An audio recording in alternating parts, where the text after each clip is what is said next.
कर्ण महाभारत के महानायक है।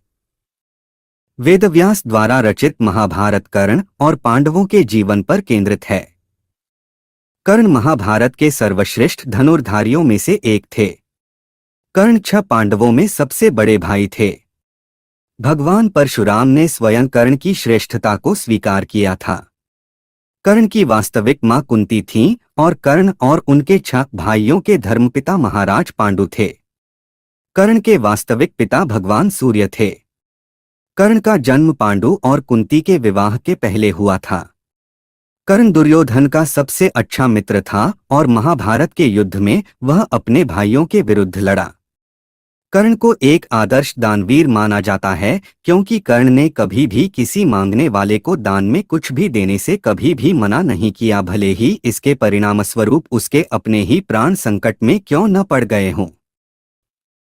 कर्ण ने यूं तो महाभारत का युद्ध दुर्योधन के पक्ष से किया था, परंतु कर्ण जैसे महान योद्धा की मृत्यु के समय दोनों ही पक्ष उनके शव के समक्ष नतमस्तक थे। कर्ण भी माता कुंती के ही पुत्र थे जो सूर्य भगवान के आशीर्वाद से हुए थे।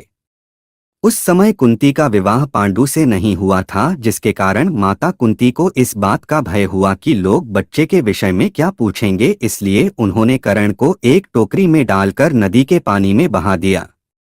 वह शिशु बाद में अधिरथ और राधा को मिला जिन्होंने उन्हें बड़ा किया। कर्ण भी अर्जुन की तरह ही महान धनुर्धर थे। कर्ण ने अपनी मृत्यु को रोकने वाले कवच और कुंडल भी देवराज को युद्ध के प्रारंभ से पहले दान कर दिए थे। इसी कारण कर्ण को महान दानवीर के रूप में जाना जाता है।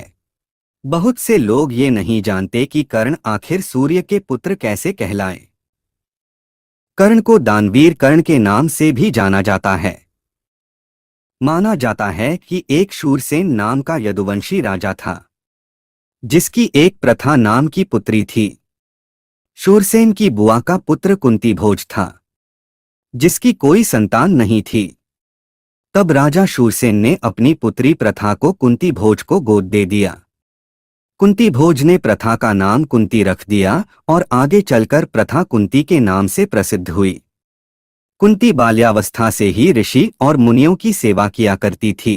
कर्ण की छवि आज भी भारतीय जनमानस में एक ऐसे महायोद्धा की है जो जीवन भर प्रतिकूल परिस्थितियों से लड़ता रहा। कर्ण को एक दानवीर और महान योद्धा माना जाता है। उन्हें दानवीर और अंगराज कर्ण भी कहा जाता है।